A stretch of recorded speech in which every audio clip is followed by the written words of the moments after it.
Wait. And we're live. Oh, we are just because I forgot to hit the damn banner. At least we're live. What are you going to do? And almost on time. I think we were pretty close. Right on time. It's 4:30. Yeah, if I'd have hit that banner, then we'd have been late. We've been about 30 seconds late. It was a cunning plan. It was destiny. You did just perfectly. Yeah. That's what I want to hear. Yeah. Yeah. I was just sending a video link to Jeff, something my wife sent me, because, I mean, you guys know I sell stuff on eBay, and it's about mindset, and it's about, trying to get both. And he mentions both eBay and YouTube. And I know a lot of us here are YouTubers, and how to get what his goal was when he started YouTubing. He was flat for 3 years, and next thing you know, he read this book on YouTubing, and within, 90 days, he was over 900 people, 900 subs. And I think that's what it was. And within a couple months later, he hit 10,000. So wow, just perseverance and mindset, I guess so. Hey, Gil. And I love that old quote from Yoda. I just told you about that. Do or do not, there is no try. A lot of people just can't wrap their head around that. Well, if I don't try, how can I do it? Because try offers no commitment whatsoever. I'll give it a try. There's no commitment to that. It's like, you know what? I'm going to do this. Total commitment. That's the difference.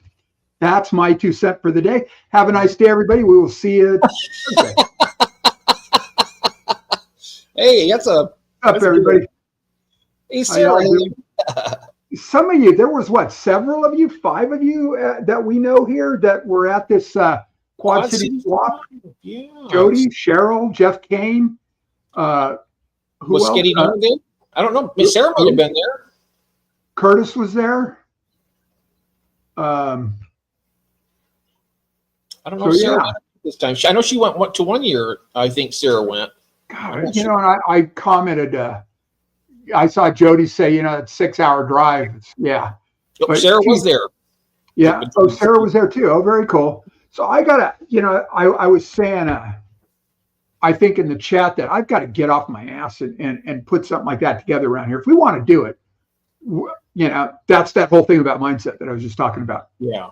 I'm just going to have to get off my butt and do it, and I think I can get help from the local fish shop, and maybe even both local fish shops, and maybe even the saltwater shop. Just need to find a location, because the one fish shop that I go to, Coachella Valley Aquatics, he said he asked his landlord, and landlord said no. So maybe there's another one called Lighthouse Aquatics. And I've only been there once. Maybe if I head there. Oh, wow. So Foxy and Peplin were there. Branton was there. Holy mackerel. Yeah. I don't know Shane. Do I know Kyle? Kyle is outside in? Yeah. Yeah. Cool. Satan? Sure, since Satan was there? Really? Look at see where she wrote. Oh, Cheryl. Satan. Oh, the devil made her do it. I know why. Because all right. On one shoulder, all those beautiful fish, right? Little Donald Duck devil on one shoulder, little Donald Duck angel on the other. The devil made her do it.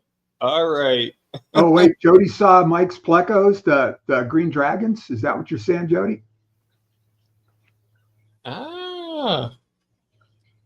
That was a flippy typo. Oh. Oh, you know what though? Kind of you know what? You can always blame it on the devil made you do it, Cheryl, and you bought all those fish. Yeah, no kidding, huh? Hey, there's Chris. Hey, Chris, how you doing? Howdy, Chris. Howdy, Steven. I'm watching the chat right here. I got this on. Michael, how are you? And Jody, and I got to go back through the chat. I know I saw Dawn and Sarah. This is just like Romper Room. I know it. Yeah, right? Yeah. And I got the door open instead of the AC on. Jeez. Let's see. Okay. Hey, Gil. Nothing like getting sidetracked, huh? Yeah, here.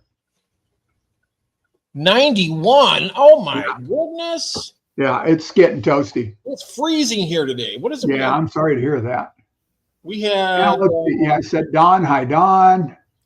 Who am I missing? Hi, Cheryl. Jeremy, how are you? It was 23 earlier. Now it's 37. Wow. It's warmed up a bunch, huh? Yeah, this Oh, it was below freezing earlier today? yeah, 23. Wow. I got an order. Well, first off, it started with a message back and forth. No, 72 is lovely, Stephen. From somebody wondering about, do I use heat packs in guppy grass? And I think we've had this conversation before. I said, no, I don't, because I don't want to cook the plants. And it's like, nothing's going to go wrong unless they actually freeze. They'll be fine at, upper 30s. They'll be fine. 58's not bad either. And 62, wow. So lower Midwest is kind of nice. So back and forth. Yo, howdy. Geek Boy, hello. Oh, there. So they finally ordered it. And then I went and looked where they're from. They said they were from Wisconsin. They're from Manitowoc, right on the lake.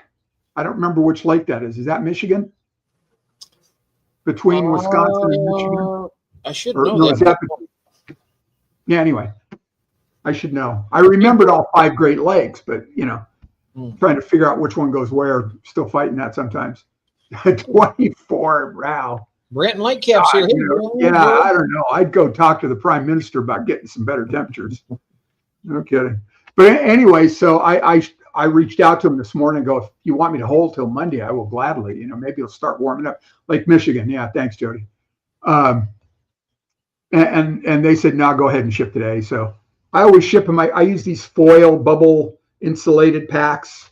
So I stuff them in there and fold that over, seal it up, throw that in a box, and hope for the best. And if it goes south, well, I'll make good on it because I always do. So usually it doesn't, though. I had somebody get some in Wisconsin, of all places. Guppy grass. No. Water lettuce. The dwarf water lettuce. And she sends me a picture. She goes, I got little ice cubes. Great. Hey, Curtis. Hey, Branton. And I said, she goes, I'll float them, see what happens. So I'm guessing they survived. She never got back to me. I would have gladly replaced them. So Mal, wow. Long time. So anyway, it's fun, Oh, yeah. Yeah. And I think I was telling, I don't know if I said that already. I was telling Jeff about this mindset video. Yeah. So I sent him the link. It's pretty good. So I really, because a lot of us here are still struggling to get that 1,000 subscribers. I know I am. And I know Christine said, don't look. Don't look. And, I'm close enough where I want to look because I want to find out, I want to get there. It's kind of a goal, I suppose, a milestone to hit that 1,000 subs, I know David's really goal-driven right now for his. Yeah. Well, old guy. And retired, fixed income. So, a little extra cash flow is not a bad thing. Oh, that's right. Hey, George. How you doing? Hey there. RB3. So, yeah, kind of like that. So it'd be good. Really? Yeah. I just didn't watch the watch pot never boils, right? Yeah, so you just kind of just keep doing your thing. Yeah, I don't know if I believe that because if you don't watch the pot, it burns. Well, if you don't watch it long enough, yeah. I mean, when you get closer, you got to take a peek at it once in a while. But well, and I know some people it makes absolutely crazy. It doesn't make me crazy, but I like to know. And one thing I found that I've been putting up more shorts lately too, and those seem to be garnering subs, which is kind of nice. And then, so I put up 3 or 4 shorts in the last couple of days, and then I was on the stream with you last night, and overnight I think I got like 7 more subs. So it's kind of cool. Oh, yeah. I can't let David run by me. That won't work.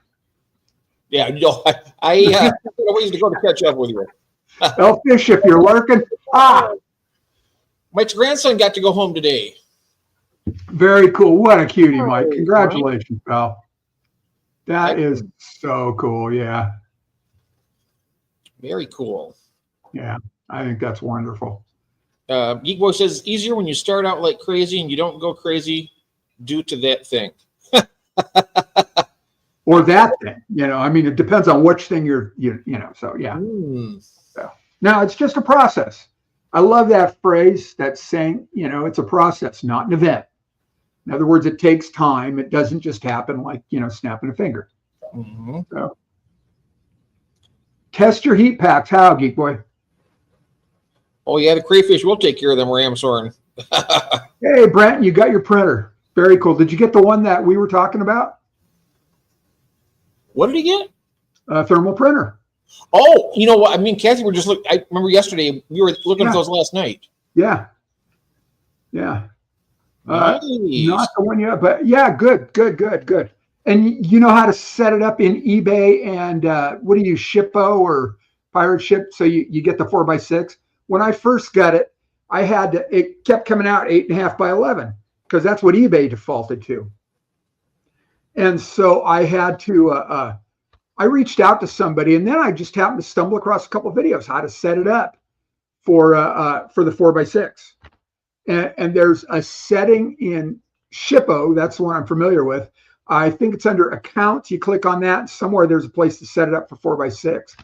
And then on eBay, it comes with an app. Yeah, I didn't. Okay, yeah, mine did too. And the app was not helpful.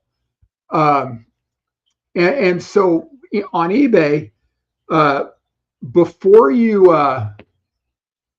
is it right before you click on buy postage or right after you click on buy postage on the right column down at the very bottom in fine print, it says something about 8.5 by 11 or 4x6. So you click on that and it stays there. Oh, good. Yeah, you don't have to keep clicking on that every time. So yeah, I had some app and I cannot remember what it was called. I finally dumped it because I just didn't need it. So, and you heard what I said when I screwed up big time about they only do black and white, and I really wish they did color. You know, so that would be cool. It's some sort of a sublimation printer that does color like that. But those ads on Amazon are really deceptive because they all show color on it. Yeah. So I reached out, I said, hey, this is not right, But anyway, still observing USPS. As long as it works out at the post office, that's all it really matters, right? Yeah. Still observing USPS randomly, not caring about the definition of priority mail. Why is this, Stephen? This year. Worse than last year. Oh, geez, that's all I need to hear because I shipped that. Shipped those big cichlids out to Gabriel and to Jonathan. So I'm curious as to why. I've got it. I'm shipping from eBay through eBay. I'm using the FedEx 2-day flat rate, and I can't access that on Shippo outside. So I'm using UPS 3-day, and the prices are about the same. And then on eBay, shrimp USPS priority because they're a little more tolerant, than the fish are. They can go a week, in a bag with that little piece of plastic stretchy shit that, they're all right like that. So, phone calls, really? Yeah, well, you got to go to work. We'll be here when you get back. Hey, good morning, Craig. Good morning. Yeah. It's just past afternoon here in Southern California, and it's late afternoon for Jeff. 91 degrees. Oh my goodness. Say it again. 91 degrees there too. Wow. Yeah. It's about 30 or 40 of those degrees over here, but I don't want all of them. Right. Not sure why. Maybe yeah. After our last auction here.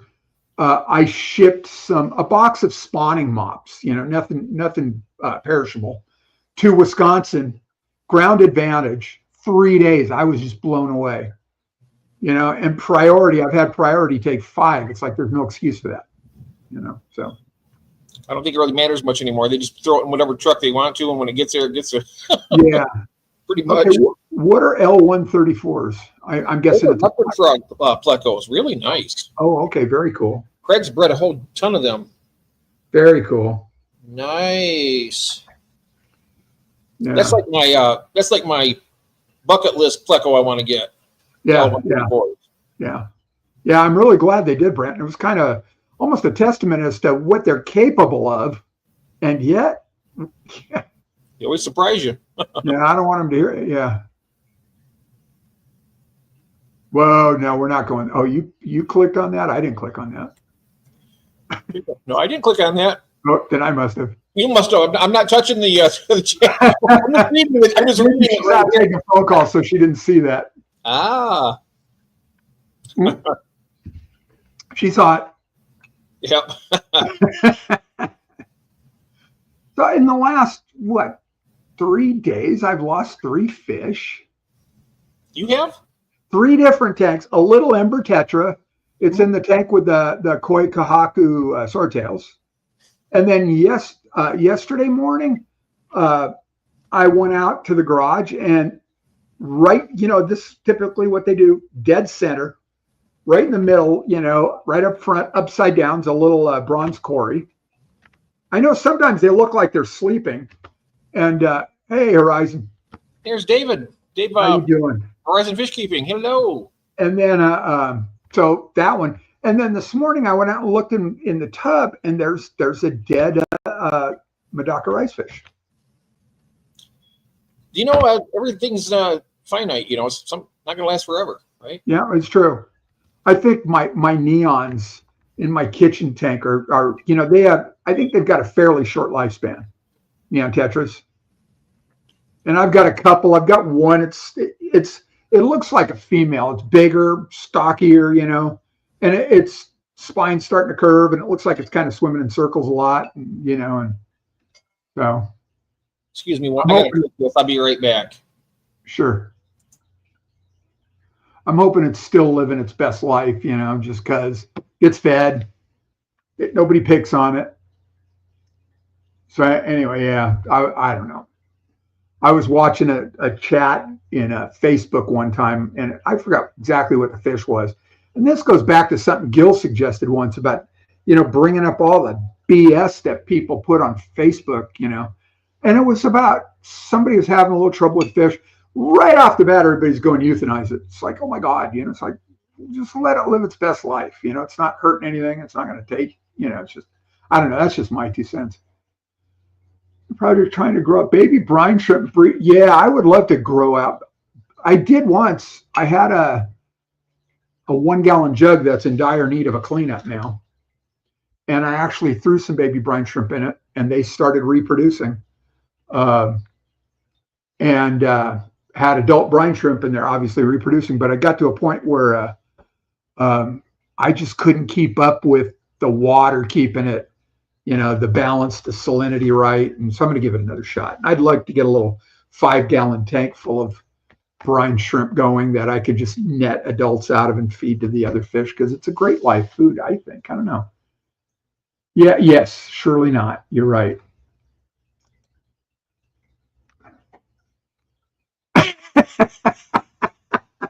Yes, it is. Oh my God. Absolutely. Yeah. It's just what a great place to be. Yeah. I don't go there much anymore. I'm looking forward to seeing it. Looking forward to seeing it.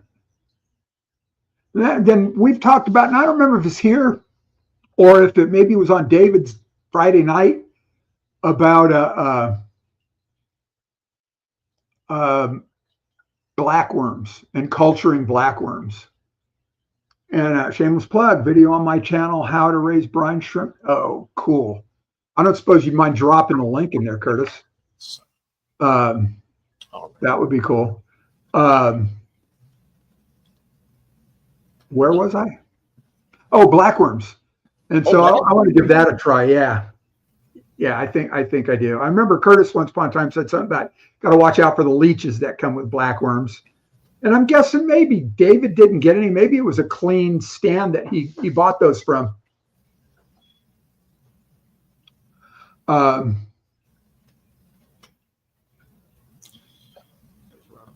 yeah. Okay. Yeah. Struggling to get them in the UK. Yeah. Well, it seemed like Rob was getting them left and right over there. He had like 18 packs of the live blackworms. Oh, wow. Yeah, I wonder. I don't know, David, I don't know if you know Rob. Maybe you can reach out to him and see where he got them. Yeah, he got quite a few of them over there. Yeah. Into the future. Howdy. Hey there. It is a beautiful Tuesday. Yes, it is. The sun is shining. The breeze is blowing. The blades is chirping. The blades are chipping. Yeah. What more can you ask for? Yeah. Yeah. But yeah, I can't get I can get white worms. I have no idea what those are. Just different worm, obviously. And I hear, bloodworms, problems, bloating, no real nutritional value. It's kind of like everybody used to talk about iceberg lettuce, no nutritional value. I love an iceberg lettuce. Yeah. Scotty's here. Oh, hey, Scotty. But I think I remember Curtis talking about the. Oh, thanks, Curtis. I remember Curtis talking about the. Where'd it go? There it is. About the leeches in the blackworms. So, and I looked into that a little bit, and it seems like they're easy enough to get rid of. Walther worms. Okay, that's not one I'm familiar with. But fish won't eat the leeches, or I don't know, but they'll, I guess they get in the tank, they'll stick to the glass. Maybe they're easy to pull out that way. But what I had heard was put them in a plastic, like a measuring cup or whatever, with water, swirl them around a little bit, pour the blackworms out, and the leeches should stick to the, sides of the cup. Then you can get rid of those. Do that several times until you're not seeing leeches stick to the edge of the cup, and ideal there's nothing left. Yeah, my personal favorite are the wedges with ranch dressing and crumbly bacon bits and all that other good stuff on top. Yeah, it is an absolute delivery system, and it tastes good, and it's crunchy. Yes, crunchy delivery system. Yes, absolutely. Yeah. Well, I just sent you an email. Attached photo for you to share. All right, hang on. Let me go find that. I'm guessing to Garage Aquatics.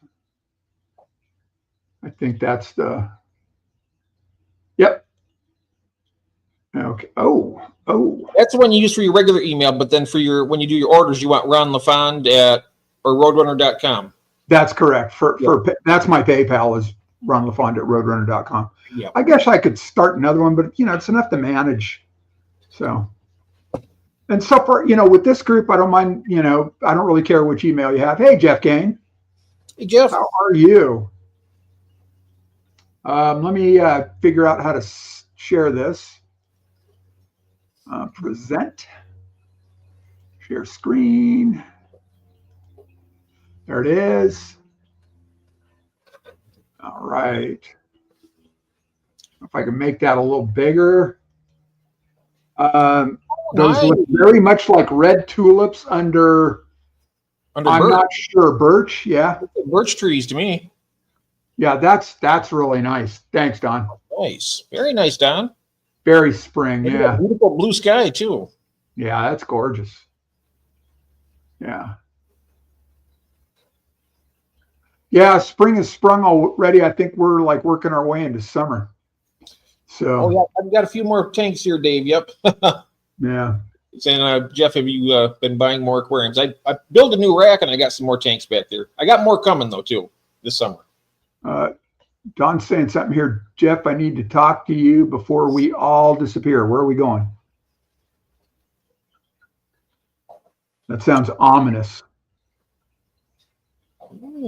Yeah, we can talk. Yeah, I like it. Thanks, Dave. Oh, very cool. I was just checking out. I got some little royal whiptails that are doing kind of well. I'm really glad. I throw a handful of leaves and bits of banana leaf after well dried. And it doesn't take long. They're all skeletonized right down to nothing. So there's shrimp in that tank too. So I know they kind of work together on skeletonizing the leaf litter. Nice thing about leaf litter, it gets slimy, I think, quickly. It makes that bio slime quickly that they seem to like to feed on. I know the shrimp sure do, but it seems like the royal whiptails do as well. Did you see the Bacter AE? You've used the Bacter AE for them? I haven't brought that out, and I can't tell you how long. I've used it in the past. I've actually used that with my baby bristlenose from time to time. I just put a little teeny smidge, you know, just help the biofilm a little bit. And I've noticed they do. They like it. Yeah, and I'll bet they do well with a handful of leaf litter too. Oh, you know, you've used the big Indian almond leaves. Yep. And so that leaf litter, they'll go for that, or they'll go for that once it's soft. I never boil the leaves first. I just put them in. They get wet. They eventually sink. I never have boiled them. I just throw them in the dry. And you know, I think if you boil them, you boil out all the tannins, and some people prefer that, and I totally get it. I don't mind the tannins in the tank. You know, so I go for that. Gold barbs, red ruby, and acaras. Wow. Dave says, got to go, guys. Have a great day and evening. You too, mate. Hey, thanks for being here. Can't wait to see that video on your video, David, on brine shrimp. Looking forward to that. So, and I got Curtis's here. I've got that queued up for later. And it's in the chat, by the way. Curtis dumped that link in the chat about raising brine shrimp to adult. So. Oh yeah, he's got a great video on that. Yeah. So if you need to go back up the chat a little bit, and if you're on a desktop laptop, right click on it and open up another tab so you don't lose this one, because we like you being here. And don't forget to hit that like button. I know that's real self-serving. I'm hanging my head. Smash it. Smash that button. I'm going to pull this. Wow, I almost don't want to pull this picture down because it's really nice. You know, I showed you it's already over 90 here, you know, so I think we've shot pretty much right past spring. I think it might have lasted for about 20 minutes or so. And now it's verging on summer that quick. So, and I can't wait for them to start the pool in the back. There's a little mini split condenser on the side here. So we've got that little mini split in this room. And they're going to have to remove that so the little bobcat can come and go. And just as soon as it starts getting hot, you know, it's like, great. And the other AC unit at the other end of the house went out. We're waiting for the guy to show up with parts to fix it. So different things. Chris is freezing took us off in, you know, and what was it? Lindsay, Ontario, Canada. And here we are sweltering our backsides off in Palm Desert, California. So. I know Chris is cold up in where he's at. Yeah, that's right. Lindsay, Ontario, Canada. Yeah. I think it's Lindsay. Yeah, he's plenty cold. We're chilly here in Michigan right now. It's still in the mid 30s, mid to upper 30s. It was 23 this morning when we went out. It was. Here. Hey, Big Steve. Scott, let me put it in the chat. Well, in fact, it's never mind. AQUATICS 2023 at gmail.com. I think that's right. Garage Aquatics, same as my channel name, at Gmail. Mm-hmm. So yeah, Scotty's threatening to show us his rose garden. Oh wow! So yeah, if you send me that email, let me know. I'll go pull that up. In the meantime, we get to enjoy Don's picture. I'm guessing, is this in your neighborhood, Don? Right there. Oh, birch tree, tulips. Mm-hmm. We've got. I don't mow the lawn regularly, you know, and I'm probably going to get dinged, but one of these days by the. Oh yeah, what I was at. Okay, good. Yeah, get dinged by the HOA one of these days. But we've got all these little. It's a California native called blue-eyed grass, and it's actually a little iris. And they come out and kind of splay out like that, little bitty flowers all around the tops, and so it's up above, just above the grass, you know. So the front lawn looks a little more like a meadow, you know. It's kind of cool. I don't want to chop that down. No. So I'm not. Oh, tulips. Yeah. I used to have daffodils and what else? Dutch iris every year when we lived in Orange County, and I missed that. You know, a bunch of different little narcissus too, and some other bulbs that came along a little later. I've got these pots outside of this thing called forest lily, and there's one left. They're all dying out here. So, and I had these pots full of their huge bulbs, and they're really pretty, and they just can't take it out here. So too hot and dry, right? Yeah, and I think over the winter, they just the bulbs rotted out. So yeah, because they're still in pots, but yeah. So there's one left, and they were expensive bulbs. Hyacinths are great, yeah, and they smell wonderful. Yeah, I miss all that. I miss that gardening thing that we just can't really do. Well, it's a different kind of gardening, and I have not worked on getting used to it. I just have not made any effort, so, and it's a choice. I get out there and I mow the lawn when the little, blue-eyed grass isn't coming up through it. I mow the lawn, and Kathy occasionally gets out and mow the lawn. And we've got one of those electric lawnmowers, the kind that's battery, right? I think they're EGO, got it from Lowe's. And that's nice because there's no gas station real close. So we don't have to, all right, I'll go look, Scotty. So we don't have to go chase gasoline or keep it in the garage or whatever. How does that work? I mean, how does that last for you, the battery? It's pretty good. I can usually get a couple mows, maybe 3 mows out of it. Oh, really? Yeah. I think all the lawn totals about 1,000 square feet. Oh, okay. Pretty good size, for, typical neighborhood lawn around these parts. So it works well. And we got a string trimmer. I hate string trimmers, but we got a string trimmer, and it's got a smaller version of the same battery, so they interchange actually.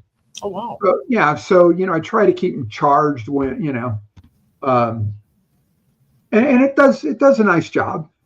I will say battery powered mowers do not have the same power that gas powered do.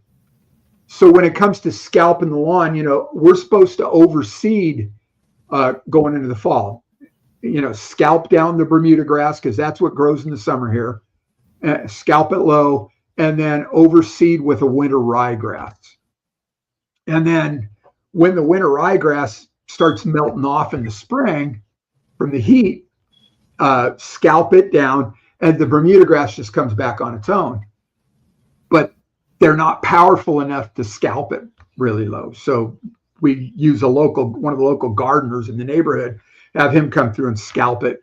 And then he also overseeds first in the fall, takes care of it. So it works, but I don't know. I don't miss having to deal with the gas powered mower, the plug fouling and whatever else. It's just, it really is easier. So, and it works well. It's serviceable. I need to have a gas mower here where I'm. It's just, I don't think the battery ones would. The yard's pretty good size, and there's a lot of like hilly terrain and stuff out there. Right. So, this one, maybe just a second battery. But the nice thing is not having to chase gasoline. Yeah. I really don't care about the whole electric part. It's just not having to chase gasoline. So it's really practical, and from that standpoint. We're close to quite a few different gas stations, so it's not that inconvenient or nothing. Yeah. When we lived in Orange County, I could walk to the gas station. It was just right on the corner from, out. We were, right down, I don't know, 3-4 houses down, 3-4 houses over, there's the gas station. So that was easy. All right, let me go find Scotty's. Okay. Steve mentioned, what do you mean you're supposed to overseed? Oh, well, okay. There's essentially 2 kinds of turf. One is warm season, and that's mostly what the warm months here. It's a warm season turf, and it's Bermuda grass. And there's a lot of different kinds of Bermuda grass. The ones that most people have around here, what they call hybrid Bermuda grasses, they tend to be tighter.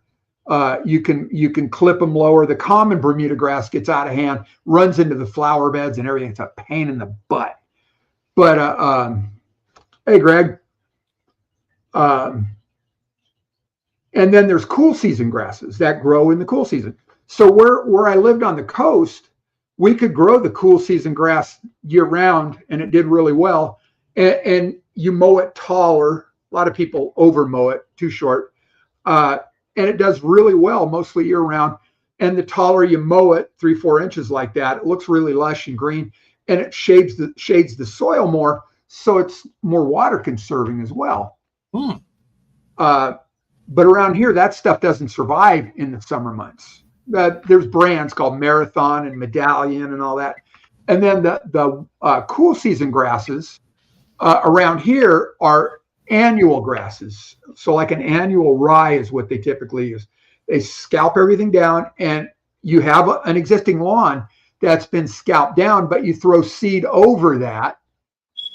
And then sometimes they'll put a mulch, a thin layer of mulch or fertilizer, like steer manure or something over that. And then that starts to sprout. And then you have a winter grass or a cool season grass all winter long. That warm season grass, that Bermuda grass that we have through the warm season, goes completely dormant in the wintertime, looks like it's dead. So that's why, being in the HOA, they mandate overseeding by seeding over the existing lawn with a cool season that survives, a cool season grass that survives. I hope that confused the hell out of you. Yeah, not any more than usual. I don't know much about. Oh, that's beautiful. Look at that. Oh, this is Scotty's. Wow, Scotty, thanks. Wow, that is beautiful. And I'm guessing you got some sort of critters, Scotty, that you need to put the fencing up to keep them out from gnawing on your roses. Rabbits, deer. Those are gorgeous. Wow. My wife has a green thumb, not me. I just do the tilling each year. Yeah. Wow. Really nice. And very nicely landscaped too. I like that. Yeah. I like those. Yeah. Mm-hmm. Very nice. Kathy's got 4 roses here. They're 4 different ones. And guess what? One of them's called Disneyland. Oh, yeah. And it's pretty. I like that stone veneer on the front of your house. Yeah, that's really nice. And I like that stone planter too. Also really nice. Those are pretty.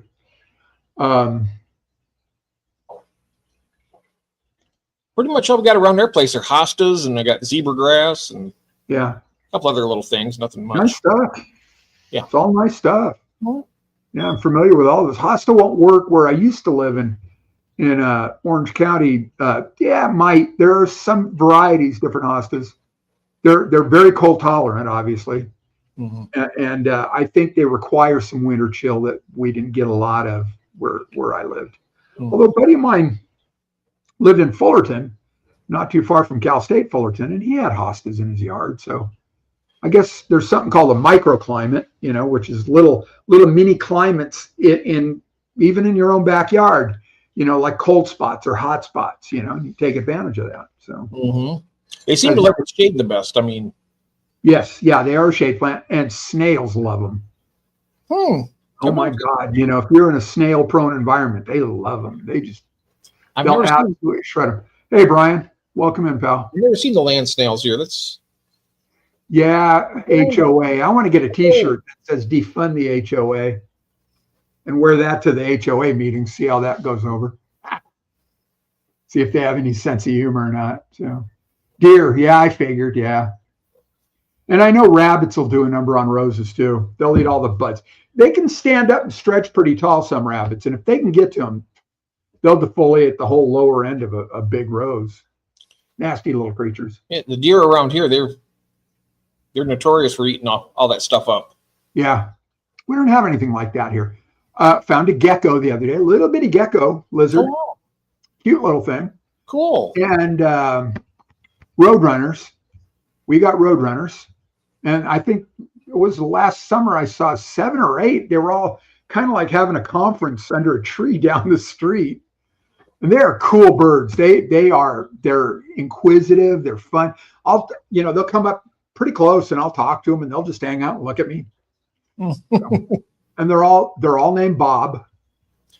Yep, and they're all good at keeping the pest, some of the pests away too. Oh yeah, yeah. Bob or Barbara, that's where that comes from. Yes, they eat snakes. I'm not a fan, so I know out in some of the other areas, be in the desert, they have rattlers, and not my favorite. In fact, I just don't like snakes at all. They're not my thing. They're not my thing. I know a lot of people do, and more power to you. Just not. Lizards are cool. I like lizards. I like lizards, all right. Yeah, I still don't want them as pets, but yeah, I do too. Yeah. But I'm frogs either. I don't want. We have a cat. That's the only thing that we have as a pet that has legs, and beyond that, I know you guys have axolotls out there. Don't want those. They're cool, but they're lovely, especially when they belong to somebody else. We were talking about that last night with snails. I absolutely love snails when they belong to somebody else. when you had Ed Moats on last night. Mm-hmm. I don't know how many of you were here for that. That was a really nice tour. He seems like a really nice guy. I like him. Oh, he is. Great tour of his facility. His lots of endangered and extinct fish, extinct in the wild. Is that right? Yep. Yeah. The good dayids and a bunch of other I can't pronounce it. That one that was it's like a pike live bear. It's got very much like a pike. Yeah. Those are cool. Yeah. And he's got those now. When he first got them, they said they have to have live food only, but he's got them trained to take all kinds of stuff, frozen, flake, even pellets. Yeah. And they're thriving on it and breeding. So.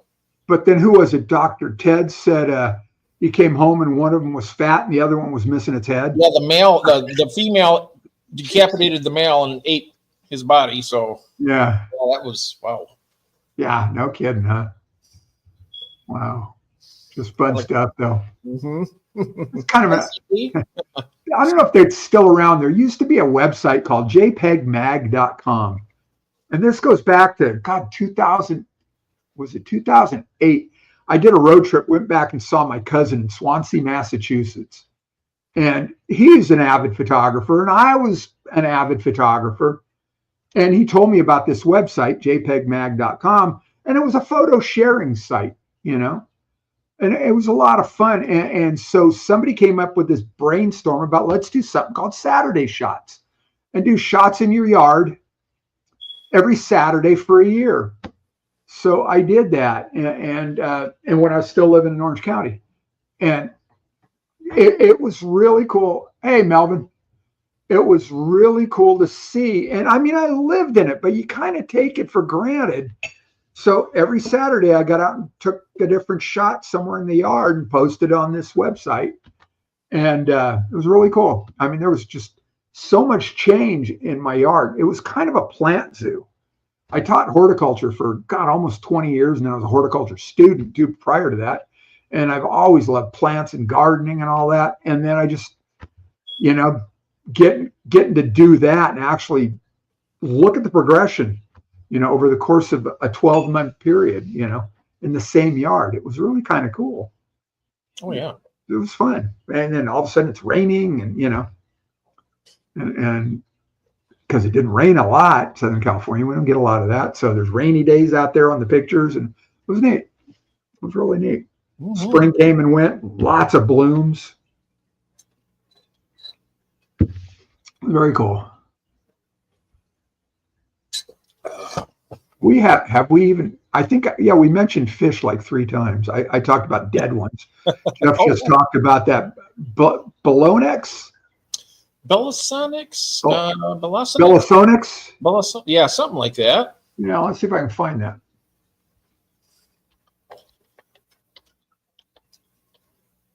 I just think it's amazing there's actually live bears like that.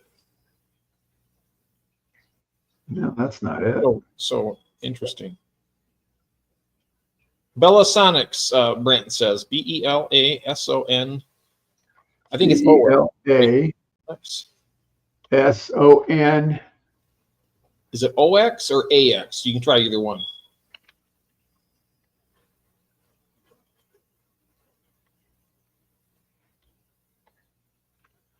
Belonesox. Holy crap. All right, I'm going to pull this down. Scotty, thank you for sharing that with us. Yes, thank you.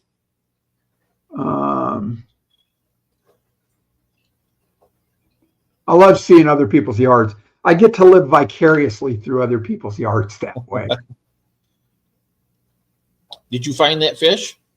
Yeah, right there. Oh, there it is. Look at that. Look at that mouth. Woo-hoo. It's freaking terrifying. Look at the teeth in that thing. Look at that. And apparently it's a killifish. Well, right here, they're calling it pike killifish. Yep. It's a live bear, though. Yep. Yeah. Let me make that bigger. Oh, wow. Does that help? So it's the order of cyprinat didn't. That's like the tetras, right? No, that's the barbs and carps and stuff. Really? Yeah. The cyprinids. Yeah. Okay. I could be mistaken. I'm still learning, Jeff. The family pulse. That's the same family. Because they're aggressive and sometimes cannibalistic. They are not popular in the aquarium, not a popular aquarium fish. That's funny. It'd still be cool to have some, I think. Yeah. Well, who was it that's got a bunch of them? Was it him? It was Ed. Don, or not Don, but Ed. Yeah. Yeah, he's got something. He had when he got the female, it dropped 40 babies for him right off the get-go. Holy mackerel! So yeah, that was 4 months after he got the fish. 4 months later, it dropped all those fries. So it held the sperm all that time. I'm guessing I can see how they could become invasive just by any warm water they're in. To a certain extent, they only get. Mason, how are you? Welcome. Oh yeah, Brian's asking, is that the one they pay to catch in the Columbia River? Wow, so there's a bounty on him? I don't know.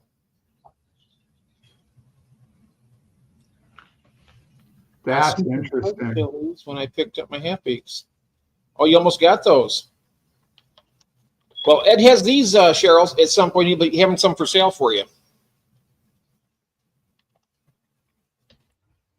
Kind of cool to get some fry out of something like that. According to the AI chat bot, whatever in Google, no, there's no bounty. No value? No bounty. Oh, no bounty. Oh, no bounty on them.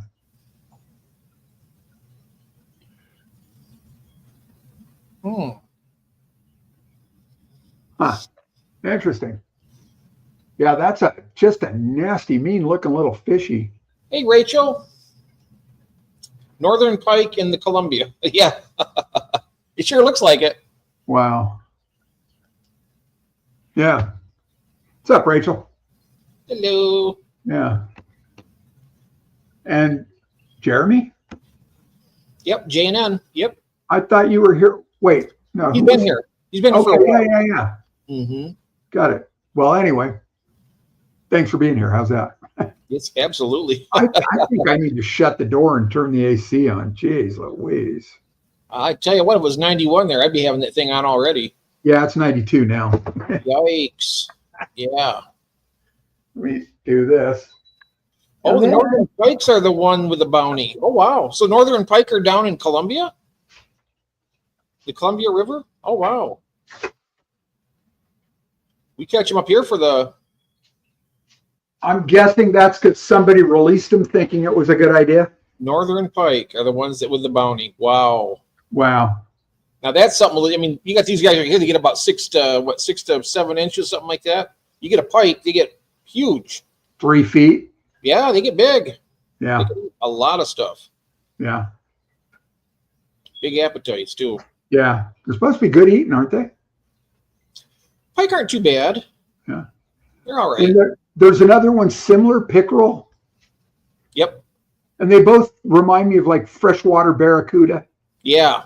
Yeah. Lots of teeth. Pickerel, they stay a little bit smaller, but okay.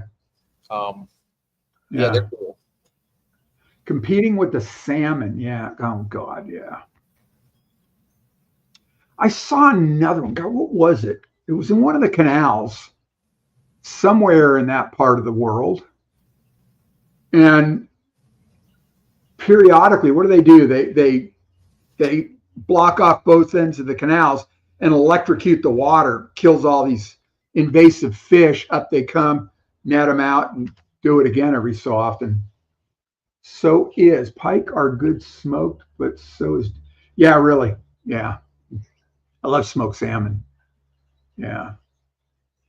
Yeah. Oh, salmon, I love. Yeah, it's my favorite one. Pickerel or bony, yeah. So are trout.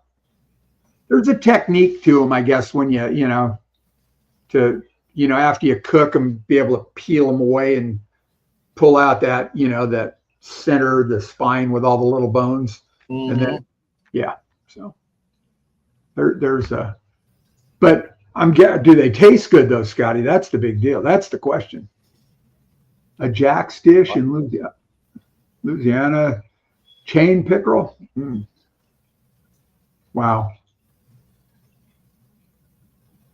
How did we do it, Jeff? How did we end up talking about food?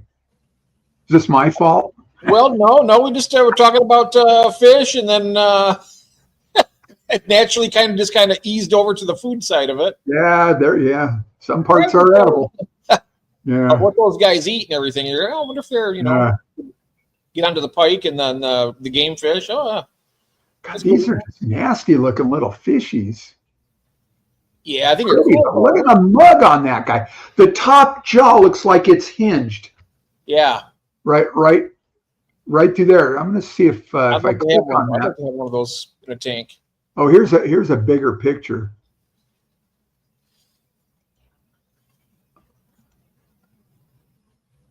Of that little mug. Look at the top of the right up here. Yeah. It looks like it's hinged. Yeah, it does. Wow.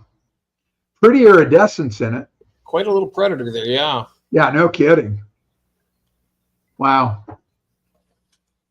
I guess something like that, if you had something like that, it'd be good if you had like little baby fish that were, disabled or something, and you wanted to cull them or something, you could do that. Right. Something like that. Just, Yeah. Yeah, I get, if you got, way too many guppies. Yeah. Or just, net them. But pickled northern is also, yeah. Oh. I'm guessing that's pickled northern pike. Yeah, I think so. Yeah. Oh, $6 to $10 a fish they give the pike for the pike. Like, oh wow! The stuff you buy in jars in the grocery store, the pickled herring. I love that. Oh, I can't handle that. No. My wife's family at New Year's Eve, they have to have that.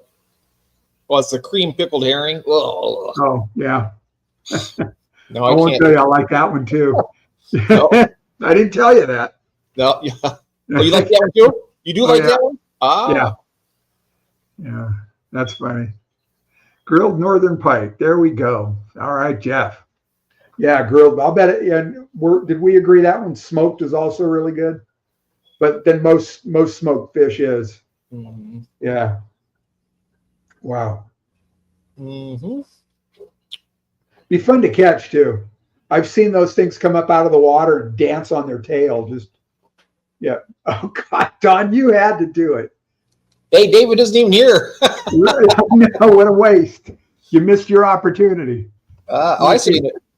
Unless he's out there lurking somewhere. Yeah, Dave Elfish, are you out there? Are those separate, pickled herring and eggnog, or do you like put them together? Let's see here. Come armed if you do, Brian. I hear stories about how competitive it is. Oh, what is this? What did I miss here? Come armed. All right. So, Scotty, thanks for being here. Have fun with the Jungle Bell and your buddy. Yeah, Scotty, have a good day. Yeah. Good day, sir.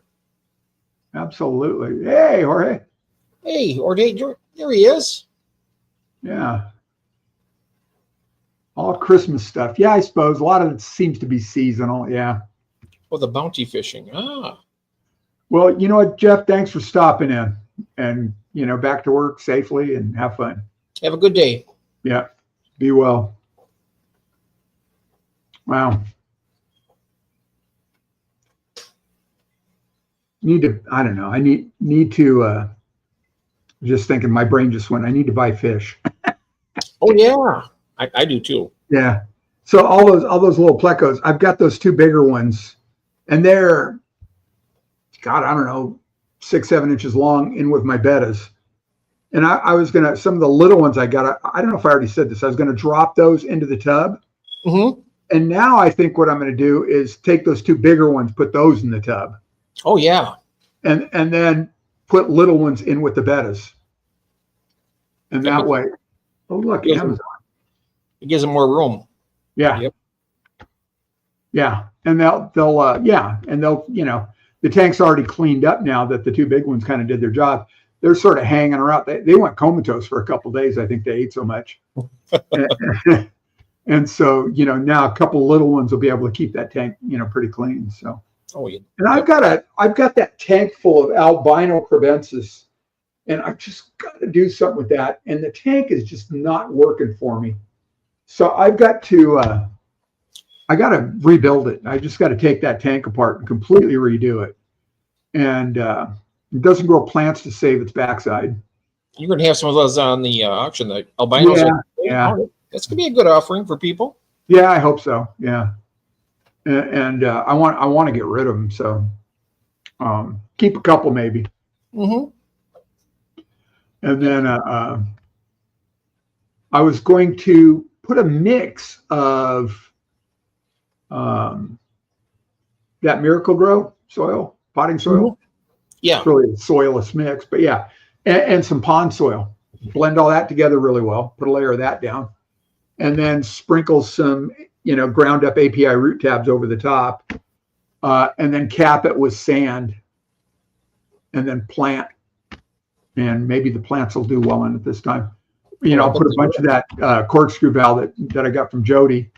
And I don't know what else. I've got other plants. I've got this really cool pink flamingo crypt that's doing really well, but it's getting buried by other crypts that I got from Tara's Tank Friends a long time ago. And so I need to put that somewhere where it can get some decent light. So I think maybe in that tank for now too, with that, that kind of substrate, hopefully.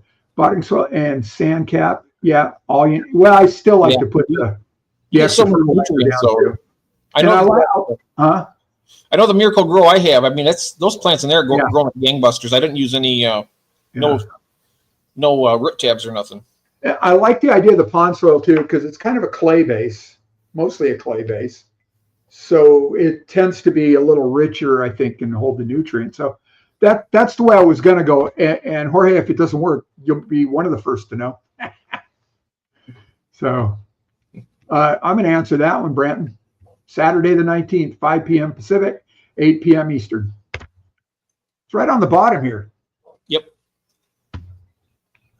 Well, that's Foxlands, and then ours is after that, the Aquatic Anonymous. Yep. Yeah, theirs is on the 12th. Oh, Saturday the 12th. Two pink flamingos this weekend. Yeah, very cool. Yeah. I had, I think 3, and I lost 1. But I've got the other 2. They're sort of a tight clump of a whole bunch of them in a little 2-inch terracotta pot in a tank, doing well. So I've been going back and forth with this guy on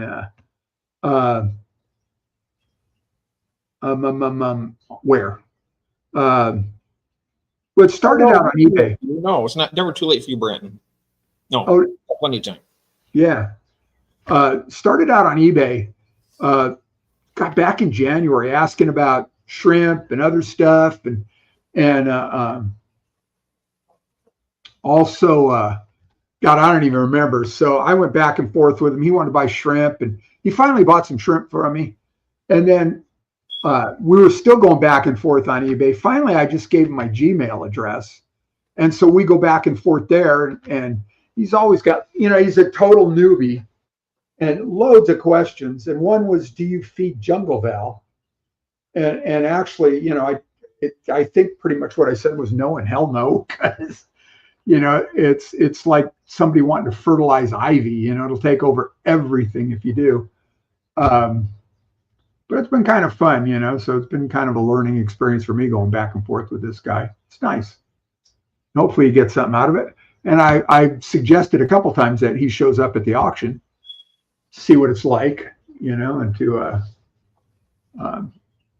maybe he'll show up and buy some stuff.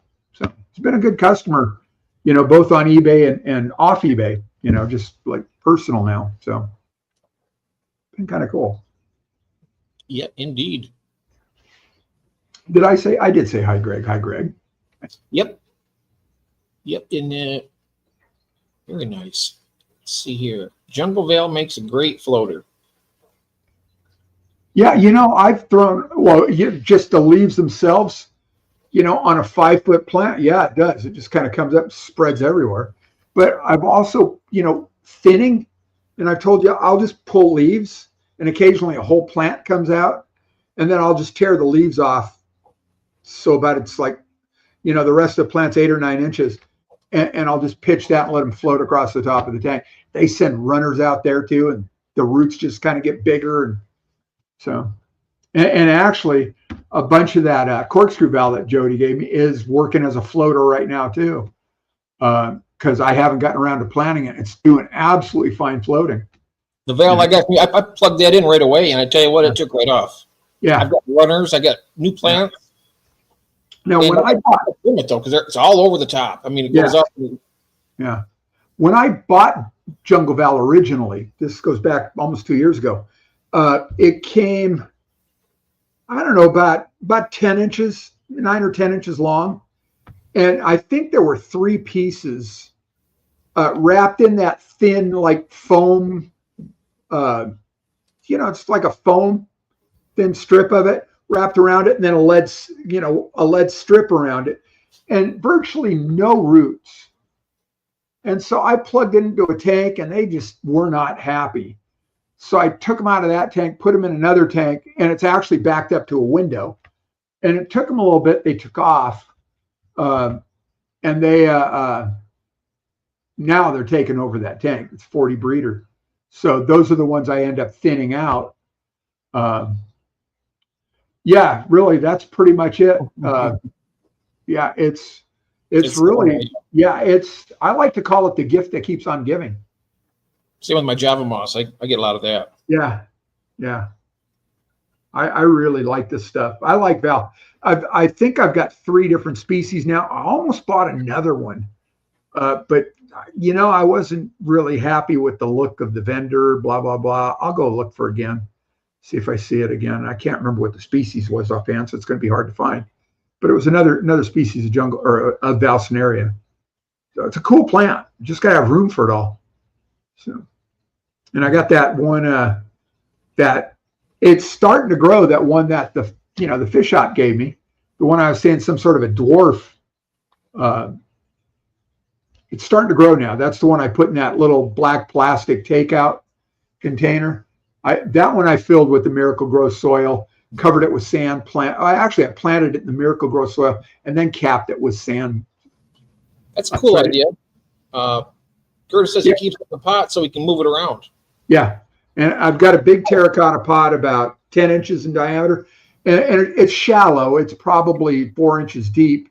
Same thing. I filled it with the Miracle-Gro soil, planted some Val in it, and then capped it with sand. Stuck it in a 40 breeder, and it's gone nuts, you know. And it sends out runners there. And if the runners head over the side, you know, let them start to turn into a little plant. They're fair game for making more. So, or you can just turn it back into the pot.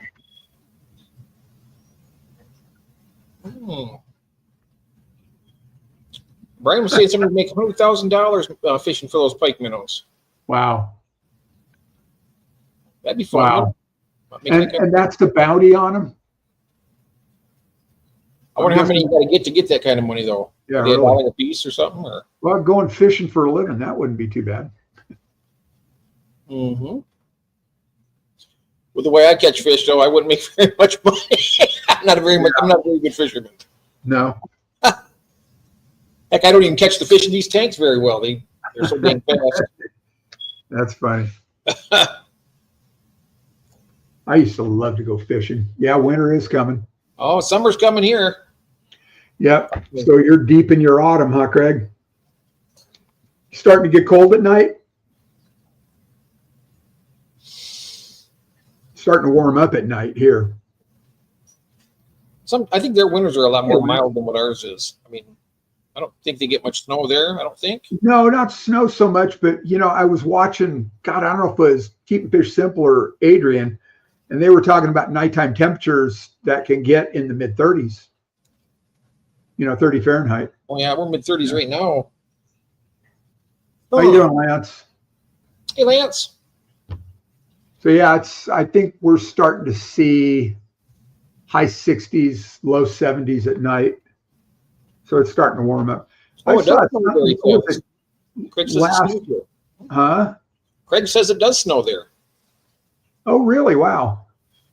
So you're what? Far enough inland, high enough elevation, far enough south? All of the above, none of the above. Oh, Into the future. First time I had to move fish, they were halfway dead by the time I was done trying. Jeez, just chased them into submission. Oh yeah. No, one of the things that got me on YouTube in the first place. Yeah, no kidding. That's funny. I use a new technique now. Well, it's not new, but I catch my fish at night. I turn the lights off, come down about 2 or 3 hours later, take a really dim flashlight, and just reach in real slow, like, and you get them all without. Yeah. I tell you what, that was the most pleasant catching a fish when I caught those for Gabriel and Jonathan. And those fish are, I mean, if they're awake and alive, they're like lightning. Yeah. Almost impossible to catch. But I caught them all within like 5 minutes. Yeah. Every one of them. Nice. Yeah. Mountains. What's that? Mountains to the sea. Terry. He's in Terry. T-A-R-E. Andy says enough fish. Wait, what's this? And Addie says enough fish, Mom. Foster, top snow heavy is where the Devil Arc is. Okay.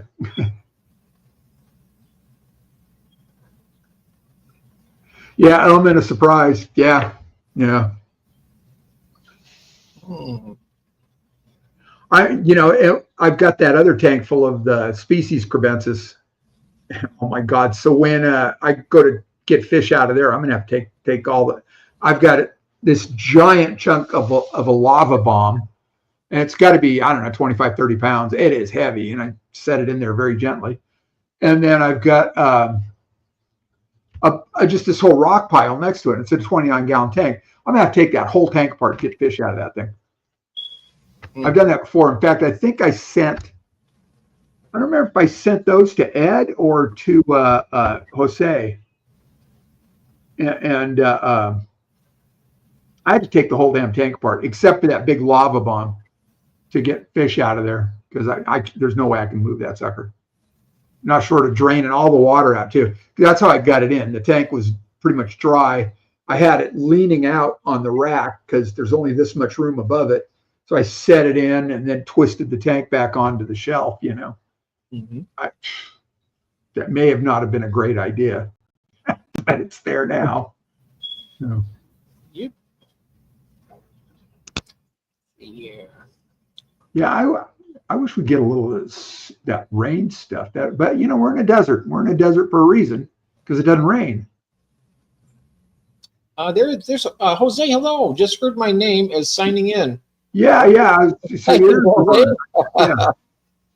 So Jose, did I send you? Was it the species crebensis or was it the albinos? I do not remember. I mean, I could go back and look at my notes because it was the species ones. Yeah. All right. So maybe Ed got the albinos. Ed got the albinos, definitely. Yep. All right. Yeah. There we go. Yeah. He's got fry now too from them. Yes, and I think so did Jose. Oh yeah, Jose got it right away. Yeah, that was quick. Yeah. Well, they're bigger. They're bigger fish.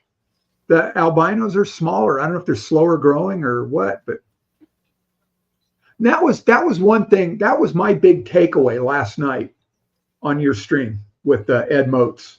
was I don't feed enough. And I think Bratton helped me through that one. You know, if you don't feed, they're not going to breed. Oh, I like that. Oh yeah. I'm a poet and don't know. So, you know, everybody's talking twice a day. So, and fry 4 times a day. So I got to do that more. I've got to do that. And I think I've got to figure out a way. I want to get the blackworm culture going, get that going. I think that'll help. And I got to come up with something to put in my 75-gallon. I don't know, a big flat piece of wood or a bigger, rounder piece of wood that I can stick in there on an angle that maybe eventually the angels will spawn on it. Because they seem like they like, you know, something like that. There's no big slopes of rock. I guess I could go find a piece of slate, you know, maybe go to the tile shop and get a piece of slate and, you know. Ron, how often do you feed your fish? A lot of times, a couple times, or every 2 or 3 days. Oh, every 2 or 3 days. Yeah. Oh, okay. I feed mine about twice a day. Yeah. I don't give them very much though. Just no. Twice a day. If I got fry, I'll feed every 4 times. Yeah. Okay. Yeah. I'll just have really, you know, the really ground up fine stuff for the babies. Right. And this too, Don. This was another important point. And so what was weird when I had that little emperor tetra that died, it looked all bloated, and I had fed them algae wafers. So I don't know if it just overate. All the others looked fine, but that one seemed to bloat. And that's the only reason I don't know. So I do feed, you know, what's the brand? PetSmart Lunchbox. Those little frozen cubes of bloodworms and brine shrimp. And I think I want to get away from the bloodworms. And I'm not even so sure about the brine shrimp anymore.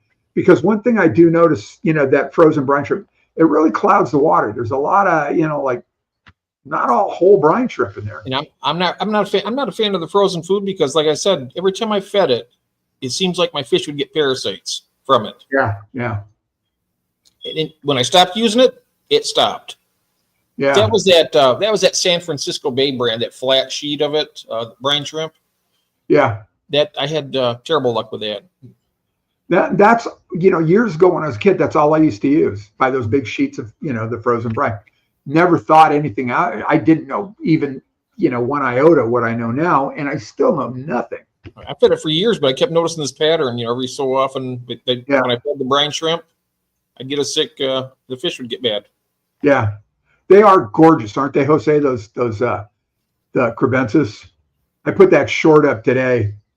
You know, these two of them going back and forth. You know, and I think I titled it, "They Think They're So Tough." They really do. They're such cowards, and they're really gorgeous fish. They are. Yeah. Alex, you think they're so tough? Yeah. So this is what I need to do. Lunch. Yeah. And so do I. I think. I mean, they seem to work, but then I've heard a lot of people say they don't digest well. And then listening to Ed last night, you know, you want to make sure that you don't feed the ones that are more, you know, veg oriented, you know, the bloodworms, because they don't break down really well. They'll constipate them. The bloodworm wars again. I'm not going there, Don, not at all. But I know that, you know, it comes up periodically. But I just, you know, I've heard that, and I don't know, it's all anecdotal, that the nutrient level on the bloodworms isn't as high. The blackworms is higher. So is that the nutrient level? Actually, I think it's the protein level, isn't it? Might be. Could be. Yeah, I am too. You know, fat too. That's always good for the fish. And I remember Paul Stingray was here one time talking about the bloodworms. And you know, Nick from Keeping Fish Simple went off about he lost fish because of the frozen bloodworms. And Paul said, no, because, you know, the stuff that comes into Australia, it's all been irradiated. So that would kill off any live parasites in the frozen bloodworm. At least I believe so. And right. I tend to believe Paul. I mean, he's run a fish shop for how long? 25 years, something like that. Some of those parasites can survive, you know, sub-zero. Yeah, but irradiating? I didn't say, you said I'm surprised they would have parasite after freezing it. Well, yeah, I see that from Lance. Yeah. Yeah. But Paul Stingray was saying, you know, and I don't know if they are here as well, but you know, he was saying in Australia, the bloodworms they get in are irradiated. They use like probably some sort of a low dose, like a food grade, radiation to kill any parasites. I wonder if they'd have any long-term effect on the fish. Not a clue. Yeah. Yeah. Yeah. And now I can't remember the guy's name, but you had him on your stream, Jorge, the guy that does the foods. I mean, what's a better pelletized food? I'm using Fluval bug bites. And I bought a bucket and I didn't realize when I bought it, they're for bigger fish. So they're bigger pellets. I throw them in a little coffee grinder and break them down a little smaller so the smaller fish can get to them. They soften, the fish get them that way, but still. I was having issues with intestinal parasites, stopped bloodworms. Yeah, all right.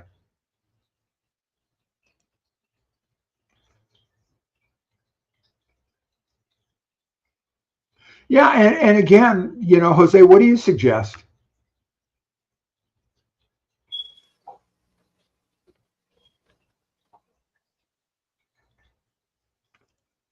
So yeah, I'm definitely open to suggestions. So, and I was thinking, yeah, maybe the blackworms, I think, are like probably one of the superfoods you want to culture and get going. Daphne is another one I want to try.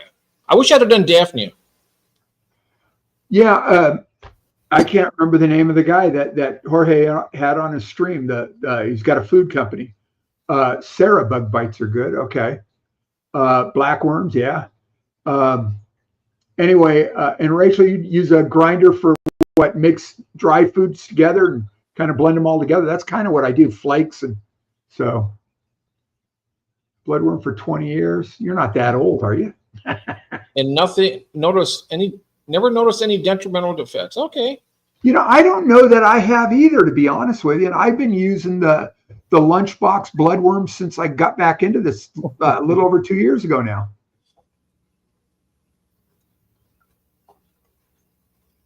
And, you know, a lot of times I think the freeze-dried blackworms, if you're not real careful, I think somebody did a video about this. They're actually tubifex worms, and they're not being called out. Aquatic provisions. Thank you. Yep. That's it. So, yeah, that was it. Thank you. And I seem to remember somebody asked a question in the chat about, is he doing anything for more vegetarian-based fish? And he wrote it down. He said they're gonna work on that or look into it or something. So yeah, that was a good chat. He seems like a pretty good guy. What's his name? John Simpson. Yeah. So back. I'm sorry, Jeff. I cut you off. Craig is saying I only use Aussie blackworms. Okay. And I know, God, what's her name? Eliza's Fish or something like that. She raises blackworms for sale in Australia. I saw the tour that Nick did of her fish room, and we were talking about that, Jeff, this big tray. Mm-hmm. That's, you know, like maybe 4 foot long. And that's how Greg Jones does his. Yeah. And it's shallow and water flows from one end to the other. And I don't remember if she, had anything in the bottom or not. I can't remember. I've got to go back and find that video. So anyway, yeah. Mm-hmm. Yeah, you know, so I don't know. You know what it comes down to, I think, Stephen's preference, and that's what's important. If you prefer to or not to use something, that's what you're going to do, and that's probably the way it ought to be. Where all that came from, though, Stephen, was when Nick had a video out about bloodworms, and he blamed it on that for his corridors that died, and that kind of made a big stir in the whole fish community because, you know, he's a pretty well-known person, but, you know, everybody else is, from what I hear, they have no problem with bloodworms. Yeah, right. You know, but I've heard Jose saying he's had problems with them. So, you know, I wonder if it's a brand. Your blackworm culture crashed. Well, that would suck. Hey, Lumpy Dog. Were you able to figure out why, Craig, and be able to, you know, like change the situation? What's up, Lunky Dog? Lunky Dog. Lunky Dog. Lunky Dog. Howdy. Yeah, Tetramin flakes and granules. Yeah, the baby brine shrimp. Yeah, and I grow baby brine shrimp, and I don't do it often enough. But they say, hey, June. Howdy, long time.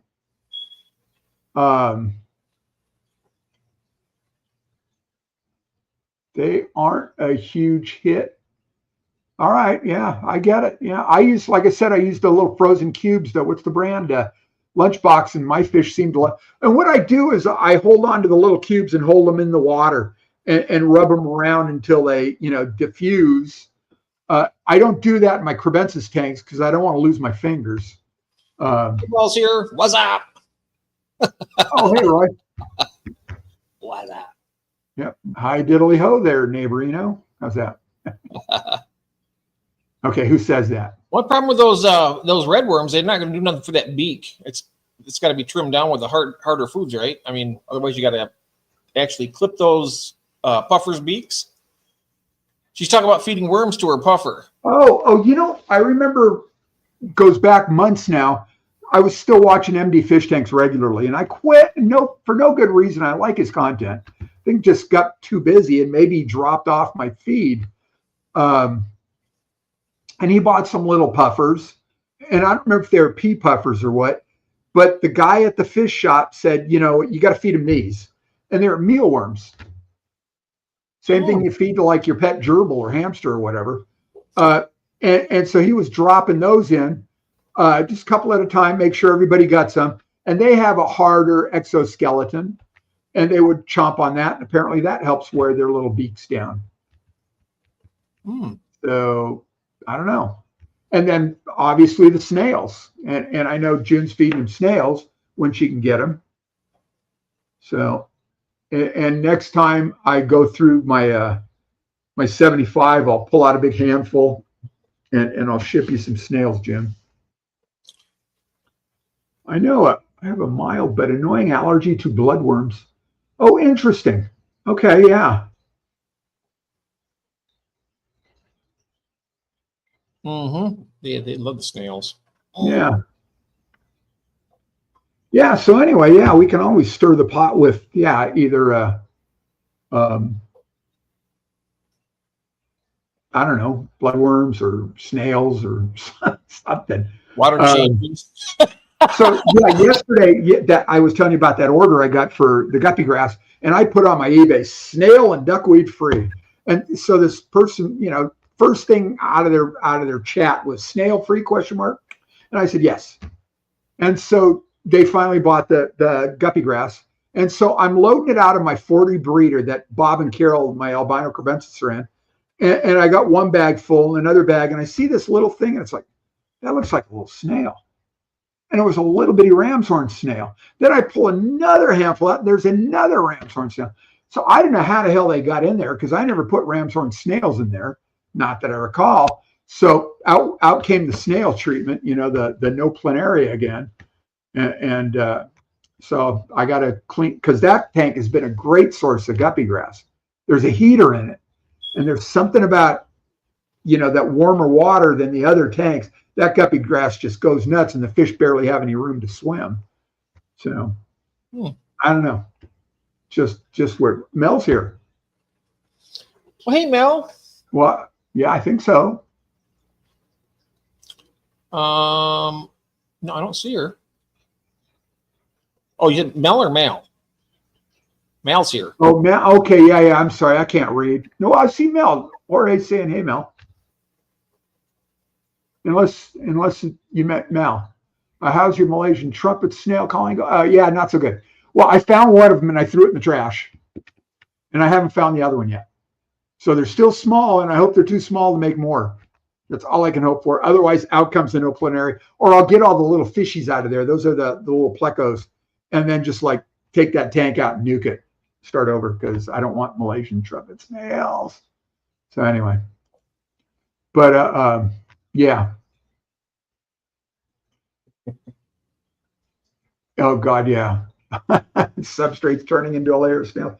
Is that Malaysian trumpet snails? They do that. Oh my God, they breed like like cockroaches. You know, faster.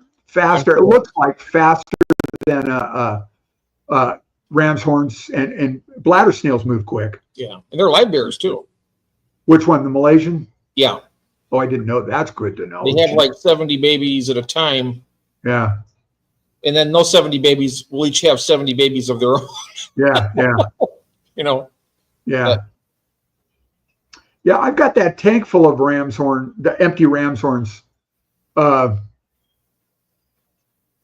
You know, I thought that, Steve, I had I have a 40 breeder, and it was full of ram's horns, and I dosed it following the instructions on the label. And I don't know, a month later, I still see ram's horns. So I dosed it again. And then about a month and a half, 2 months later, I realized, oh my God, the bottom of the tank's covered with empty ram's horns. So it did work. And I don't know if it needed that second dose or not, because I did it before I realized. So, but it sure did the trick. And it just did the trick immediately with the bladder snails. I'm guessing, Jorge, MTS? The MTS are live bears, yeah. Yeah. Set down. Yeah. Well, that's good to know. Well, I still got lots of, I guess maybe not the ram's horns though, because that they're in my 75, and that's the snail that's in there. Those angelfish don't do anything for my ram's horn snails in that 40 gallon. They don't. Yeah, they don't seem to. Yeah, they just keep going. But I'll tell you one thing though, they are the excellent scud hunters. You get scuds, you might get rid of them. Put an angelfish in that tank. Small ones, small angelfish. They go after them like crazy. Wait, Shirley, have you been here? Did I say hi? Hi, Shirley. Hey, Shirley. 2 years from now, yeah, unexplained Malaysian shrimp. Yeah, really. Yeah, they'll be crawling out of the tank and across the garage, and all the other tanks will be full, and they'll be heading down the driveway into the neighbor's pond down the street. No, I couldn't do that. Wally's Freshwater Aquatics. Hello, welcome in. Hey, Wally. Warren. Hey, Warren. I like that Wally. I thought immediately of what was a Wally World in that one National Lampoon? Is that Summer Vacation? Wally World?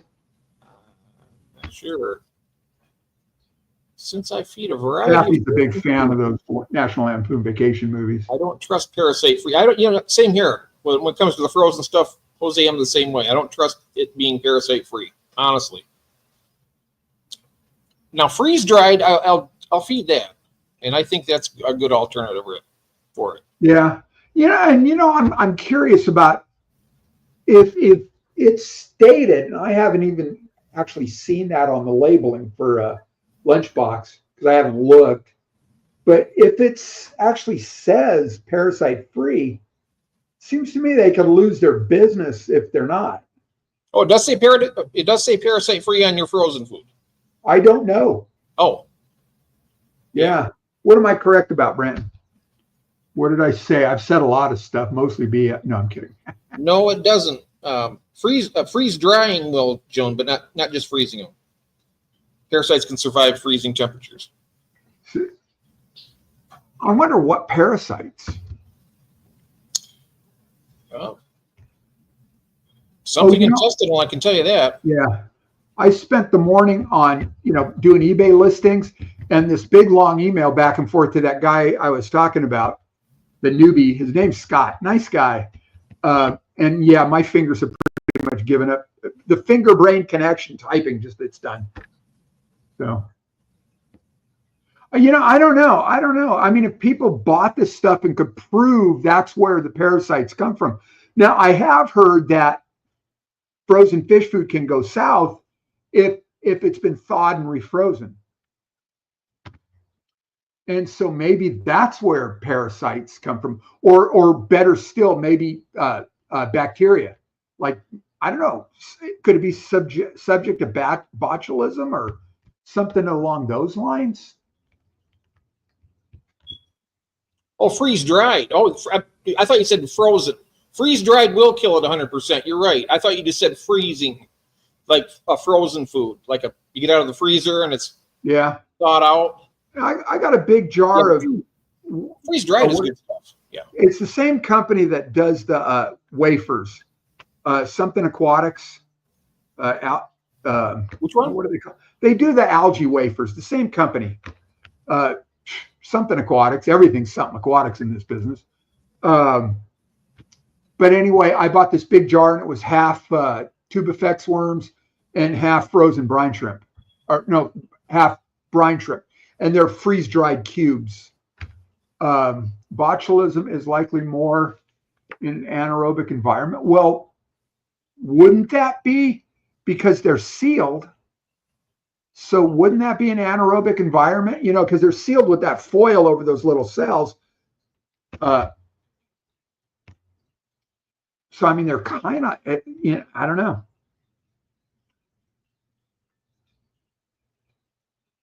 Yeah, I feel the same way, Lance.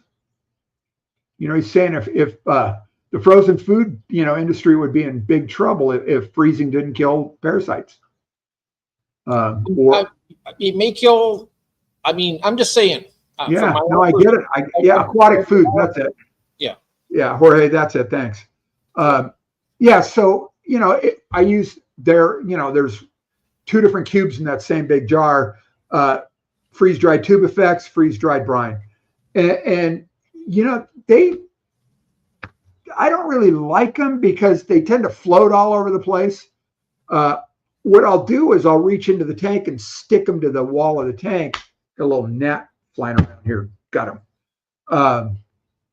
They'll you know, cruise around or you know, they'll float around in the tank. I'll stick them to the edge, then they eventually float up, you know, and then they're everywhere. And I don't know if the fish just don't really care for them or what. So, you know, I know there's other freeze dried. I guess a lot of the flakes are probably freeze dried as well. So when I got the coffee grinder, I will throw the what's it called? The fluval bug bites, the big granules. I'll throw a handful of that in there, and then I'll throw a bunch of the freeze dried cubes of brine shrimp and Tubifex, and also some flakes or whatever that I got. Mix it all together and then grind it up, and that's what I feed. And then a lot of times what I'll do is, because a lot of that stuff floats, I'll grab big pinches of it, you know, pour some out in a separate container, so I'm not going back into the main container with wet hands. And then I'll reach, you know, I'll grab big pinches and stick that underwater, you know, stick it underwater, muck it around. And that tends to disperse in the water column. And it seems to go better for the fish than just floating the freeze-dried cubes. So anyway, not exactly sure how that works, but it seems to work. Eyeballs Turtle likes to eat the Malaysian trumpet snails. Yeah, good. Nice. Problem is, it's got legs. I'm not getting a turtle. Yeah, good. He says. What's that? You said, yeah, good. Eat them all. Yeah, it goes back to it's got legs. I'm not getting a turtle. Yeah.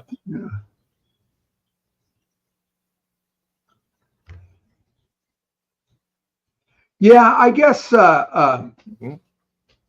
What do they call that? That cysts, those capsules that you know, Jose's talking about. You know, they can.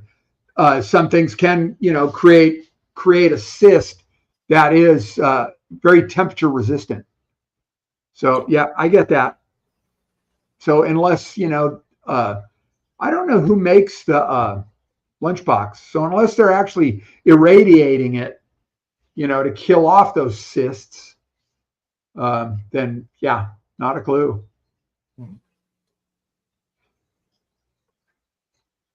Yeah, I'm not into it, you know. And certainly, you know, don't want to lose fingers or toes or anything to it. Nope. I remember when I was a little kid, everybody had those red-eared slider turtles, the little bitty things about the size of that silver dollar. And they had that little plastic tub with a little, you know, came up a little slope and a little green plastic palm tree. And they'd either die or they'd release them into local ponds. And there's I used to work at the Fullerton Arboretum at Cal State Fullerton, and they'd had 2 ponds full of red-eared sliders because people would bring them in and throw them in the pond. They probably bred in there too. So they finally caught them all out, and I don't know, they relocated them somewhere. But yeah, what bastards are bulletproof. Oh, Jonathan, welcome in. Jonathan's here. Oh, hey, Jonathan. Howdy. So some of you, by what city? Oh, geez, really? You're going to do that one? Sitting on a toilet seat, huh? Yeah, getting pregnant.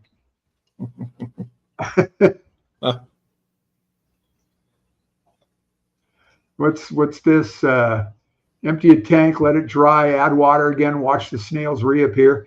Yeah, I guess they could if the eggs, they'll dry down, stuck to the glass, stuck to the corners and the silicone. There's a lot to be said for bleach.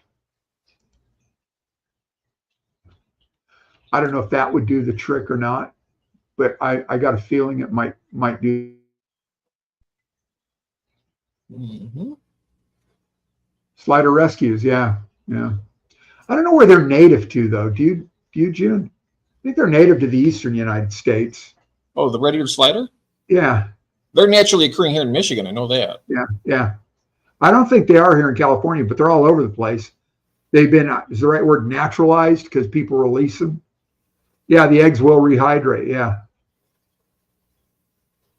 So somehow, some way, I must have reintroduced, or not reintroduced, because I don't think I actually ever had ram's horn snails in that 40 breeder with Bob and Carol. So I had to introduce them somehow. Maybe they were on a net or, No chance they could come in on one of the plants that you. No chance they could come in on a plant. Little egg mass would be like I haven't introduced any plants into that tank in a very long time. Oh, that's a mystery then. Yes, mystery snails. Yeah, right. Mystery ram's horns. Yeah, red-eared sliders are invasive everywhere except Antarctica. Yeah, really. Yeah, they are like the cockroach of the turtle clan. So. Yeah. Yeah, all it takes is getting the right organism in the wrong place, and they can really take off. And that's sad, I mean, it's really. Mm-hmm.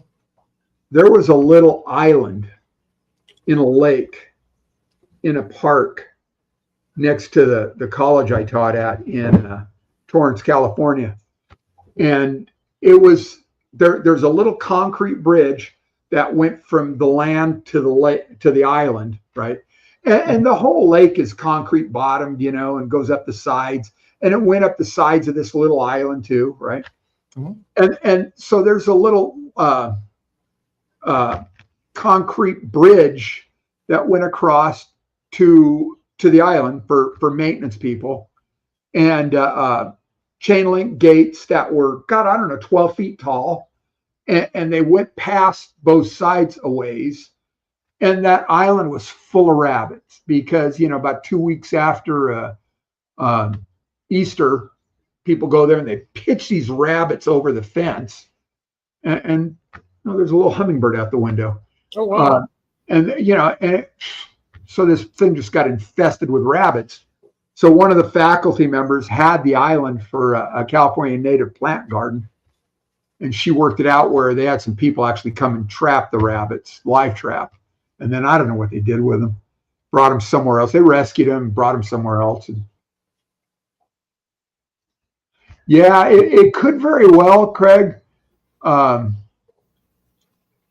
Depending on your water system, Hydra could very well come out. The only time I've ever noticed it, if I overfeed the live baby brine shrimp, that's the only time I've ever seen it. Because I give a lot into the Chilpre Danio tank. Yeah, but it's got to come from somewhere. Well, yeah, I don't know if it, but what if it comes with the comes with the brine shrimp eggs? The brine shrimp eggs. I don't know. Could very well. Wow, that gives me pause. I haven't seen those yet. Oh, hydras! They're actually kind of cool looking little creatures. I mean, they got the little tentacles and I remember what looked like those giant hydra that Aloha Steve has in his tank. Remember that it was a saltwater tank. Oh yeah. God, they're spectacular. Yeah. Yep. But those Daniels ate all those up. I mean, they were gone. They only lasted about as long as until the brine shrimp was gone. Then they were gone. So will the hydra take out the shrimp? I heard I don't mean on a date. I mean, will they eat them? They can sting the little shrimplets and kill them. And okay. I'm sure that I think they could even do like a really tiny fry too. If they get a hold of it, they can sting it and kill it. Yeah. Yeah. I've actually, I've got a couple tanks now that are just quarantine tanks for plants. And that way, if snails outbreak in those plants or in those tanks, I can just treat for snails anyway. So I bought extra no planaria because that seems to work. So yeah, quarantine everything. Yeah, it's a good idea.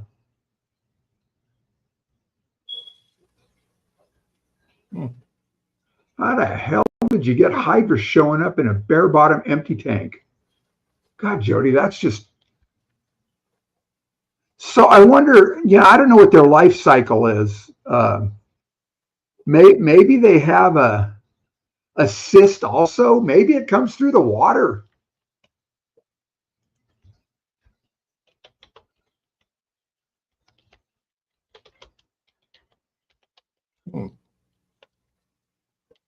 And small fish, yep. Mm-hmm.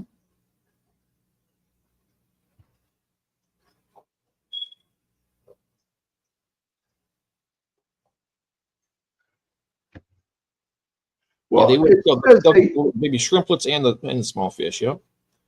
It says they usually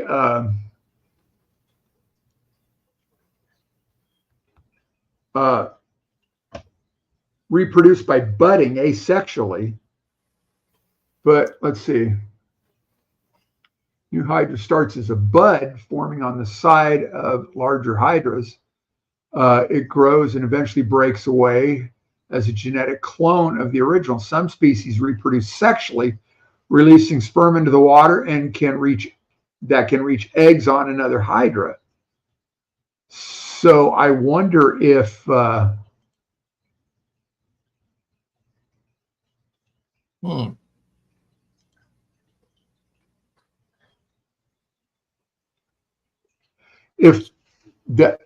if it releases the eggs, maybe here. Let's see if this works. Transferred by nets, hands, or anything, Don says. Yep, they can do that. Same with MTS snails or scuds, God forbid. Yeah. You reach your hand and get duckweed. With the duckweed on your arm, you just can't quite see it. And you reach your hand into another tank and boom. Yeah. I am really grateful that no duckweed lately. Oh, you don't have any duckweed at all? Oh, wow, that's good. Yeah, it took a real concerted effort. Wow. But yeah, because it was thick. I had this little floater called Rickia water spangles, not to be confused with Salvinia water spangles, and on the top of a 40 breeder. And there was also water lettuce and blah, blah, blah.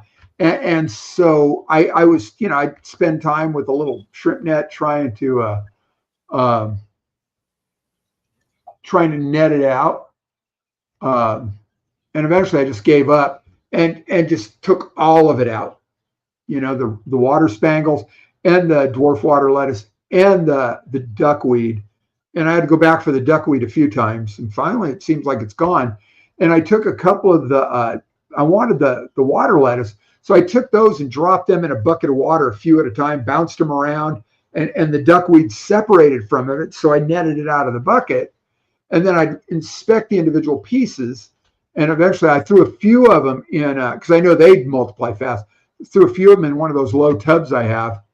And so they're spreading again, but no duckweed. So far, so good. And then when I got that big wad of Java moss from the local fish shop, that had duckweed in it. And it was a 5-gallon tank that I put it in. So I netted it all out, and I'm not seeing any more coming up out of that now. So you see Craig's message here. He says the no planaria did nothing for his planaria. Wow. Wow. I didn't have planaria. I treated snails, but I followed the instructions to the letter. I just did it again. And I don't know about the liter. It's in liters, the conversion. I converted it to gallons, but it was 1.5 of the little spoons. Don't open that can of worms again. Yeah, no, I'm not. It was 1.5 little spoons of that comes in the no planaria packet per 20 gallons of water. And so that's day 1. Day 2, it's half of that amount. And day 3, it's half of that amount. So it's 1.5 spoons to 3/4 of a spoon to 3/8 of a spoon. And those were a little random because that's pretty much guessing. And yeah, it's a kind of jellyfish, isn't it? But you know what? Kill the bladder snails right away. So I swear by the no planaria. Say it again, Jeff. Mystery snails will eat Hydra. Jody P says. I've heard that before. Oh, interesting. Yeah. And I also heard that they eat duckweed, but I've never seen any evidence of that yet. No. It'd be nice if they did. Yeah. Gina said so. Yeah, like I said, Craig, I have had, you're talking about the no planaria. I didn't even know you could get no planaria in Australia. I thought they had a different something else. No planaria is, it's a natural product. It's betel nut, which is, I think it's the seed from a certain palm tree. And I think it's also a hallucinogen. So I don't, don't mess with that. But it sure seems to work. So don't tell him. You didn't hear that from me, damn it. Oh my goodness. Dinnerville, that sounds good. Oh wow. Well, it is after 6 o'clock back there. I get it. Dinnerville, yes. Lance, have a great dinner. I had Hydra show up in No, June, not really. Can't eat it with no planaria, so just let them eat it. I can confirm. Yes. Oh, wait, this? Don't give two craps about the duckweed. Yeah, they don't. I wish they would. Yeah. That would be nice. If they ate the duckweed, that would be, I mean, I love them anyway. Mystery snails are cool, but that would be an extra bonus. Yeah, the only way you could treat with no planaria would be to pull out all the snails. Yeah. And then treat the tank. But it seems like if you're going to do that, just like take all the snails out, drain the tank, bleach the shit out of it, and then put it all back together, like in a week. But yeah. Oh, wow. Anyone else have bloodworms come to life from frozen? No. Oh. No, and again, Craig, Paul Stingray in Australia said the bloodworms that come into Australia have been irradiated, so that shouldn't even be possible.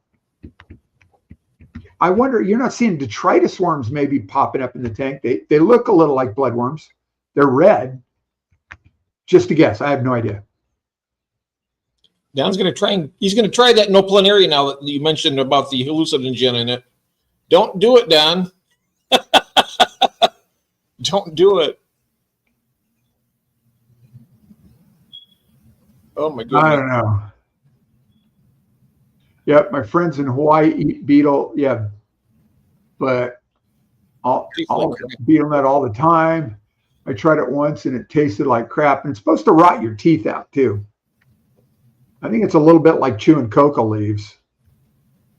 So if you don't need your teeth, or your 2 brain cells, go for it.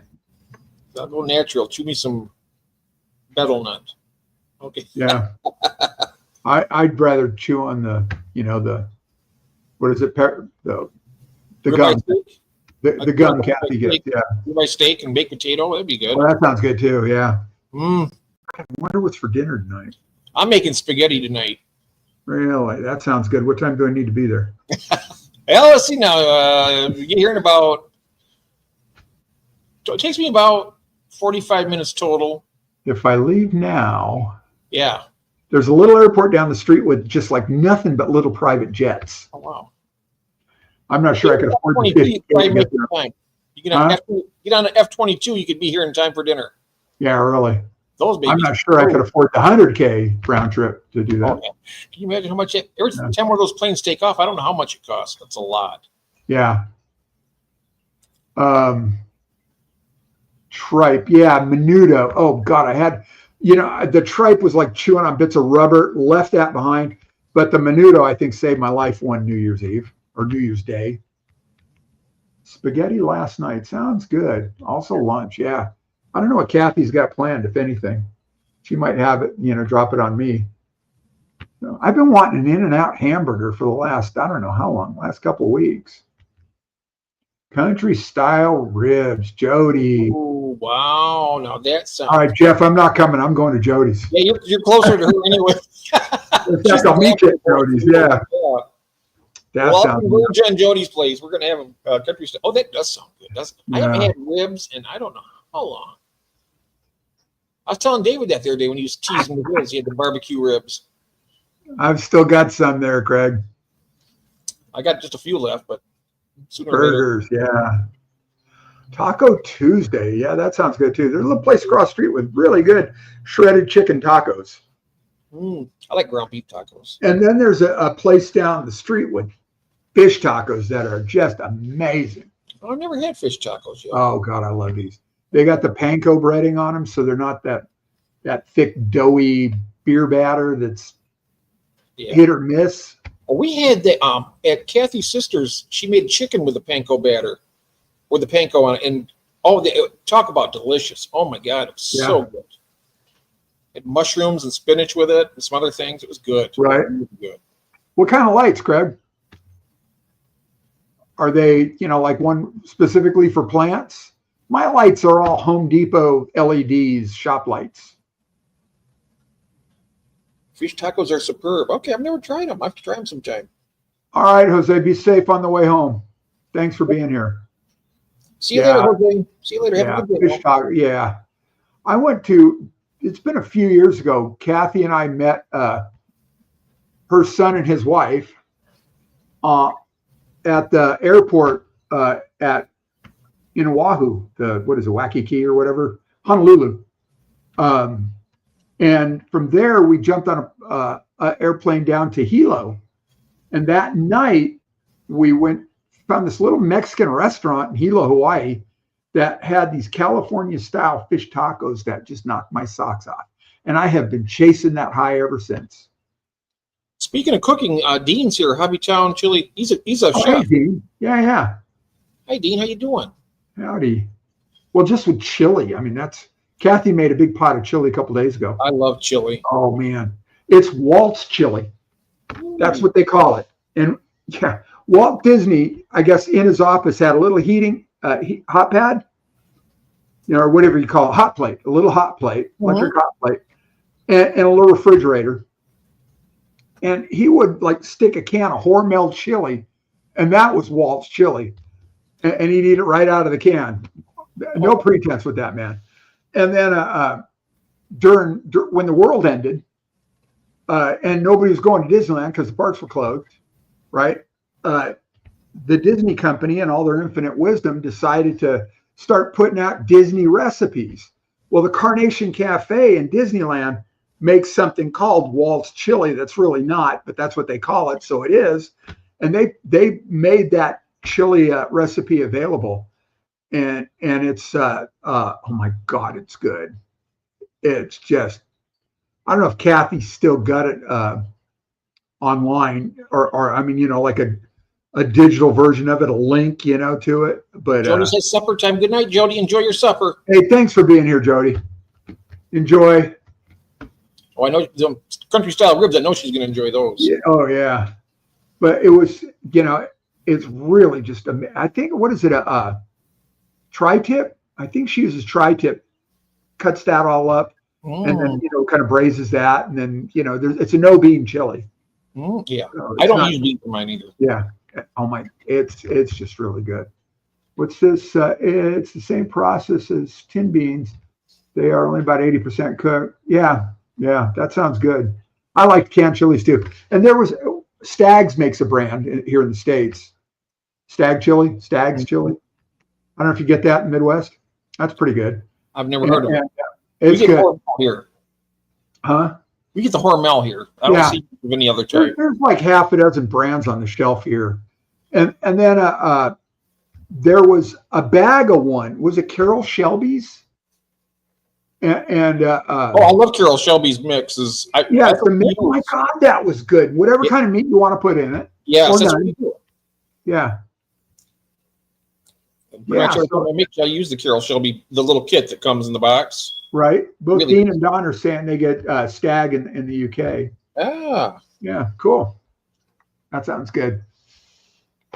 But Kathy made a big bunch, so she froze a bunch. So probably not that for dinner tonight. I don't know what we're going to do. Starting to get hungry. I know it. And it's early. It's only 3:30 here, so. Yep. 6:30 here. Yeah, I didn't really do much lunch today, so maybe that's why I'm hungry. So I should go nibble on something before she decides to make dinner. So yeah, I like beans too. You know, what was that? I like beans. They make me a jolly good fellow. They make me feel so fine and mellow. I like beans. Actually, I think it's supposed to be I like beer. Really? It says spam is just as expensive as steak these days. Yeah. Well, it's still meat, you know. Everything but the squeal. Oh, wow. Right? I actually like spam. I mean, you can fry it up and put it on a sandwich. It's good stuff. Yeah. That's a big deal in Hawaii. Mm-hmm. I got some chili plants that make crust, and it's going to be hotter than Carolina Reaper. Yeah, good luck with that. Jeez Louise. Yeah, There's a point where it's just a point of diminishing returns. I've got a whole bag of these chilies in the freezer. Hello, Ed. They're called Fatali. And hey, Ed. Good evening. They look like a habanero type. And they're this kind of weird yellow. And they're ripe. I mean, they just picked them off the plant ripe. I've got this, I don't know, big, like one of the big gallon Ziplocs full. And so I had a whole bunch of serranos and a whole bunch of jalapenos a few years ago. And I dried them in the oven and blew that. Didn't pay attention. Next thing you know, you couldn't go in the house. It was like tear gas. Yeah, kind of a lemon color. It's like a flat lemon color, not a real bright yellow lemon. But then I just dried them all, and I've been grinding them and using that and everything, salad dressings and everything ever since. So now I'm almost out. So I'm gonna barbecue smoke these yellow Fatalis, so it's not in the house, and so that way I burn the neighbors and not me. And then when they're done smoking and dried up in there, I'll grind those and use those and stuff. So.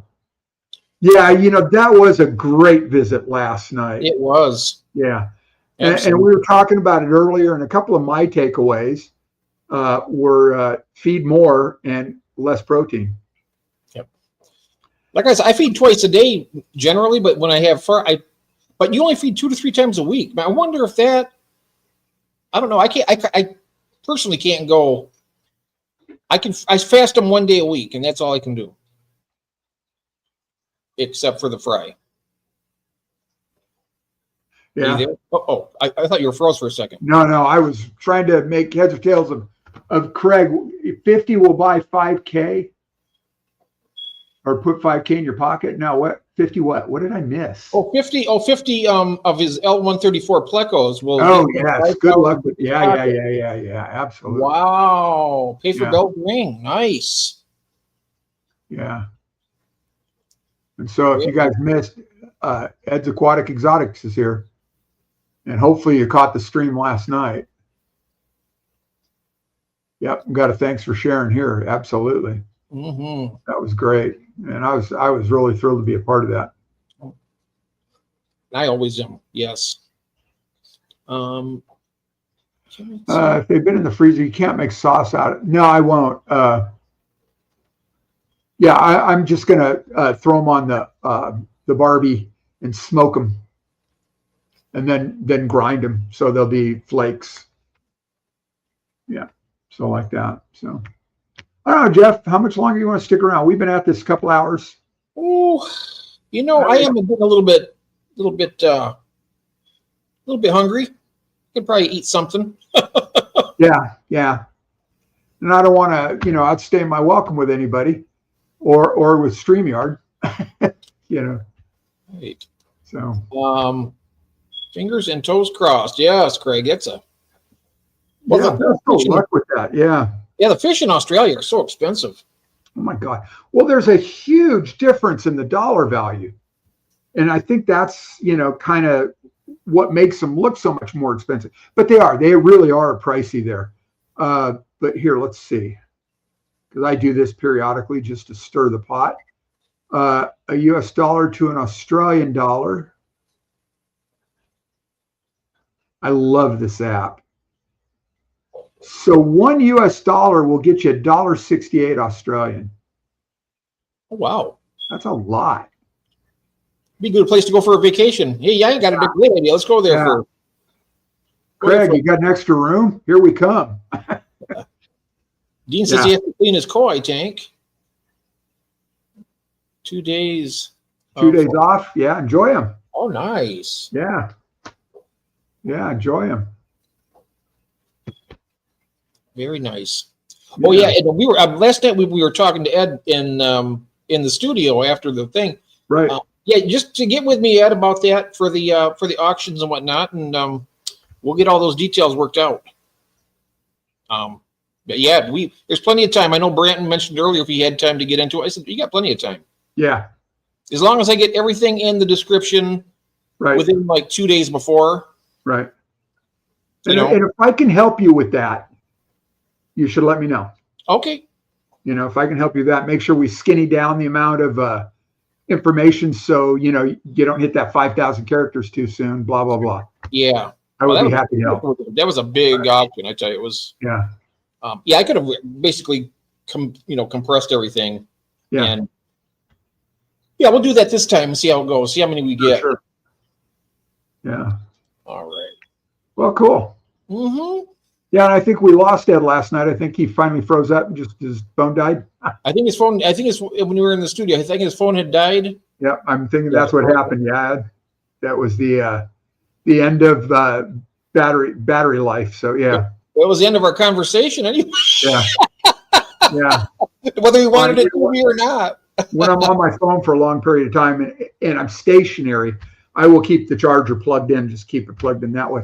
And yeah, there you go. And I just like that. Yeah. And I know you were touring around with it, so it's probably not even a bad idea to have it on an extension cord so you can, tie that over your neck or something. So yeah. Yeah. So anyway, kids, I think we'll pull the plug on this one for today. Then we'll be here tomorrow at 12:30 Pacific, 3:30 Eastern for Jeff's stream. And then back here Thursday, 1:30 Pacific, 4:30 Eastern for my Thursday stream. Yep. And for everybody that was here, thanks for watching. Yeah, thanks, guys. All right. All right. Cheers for being here. Thanks. Cheers. Have a good day, everybody. Bye-bye. Bye.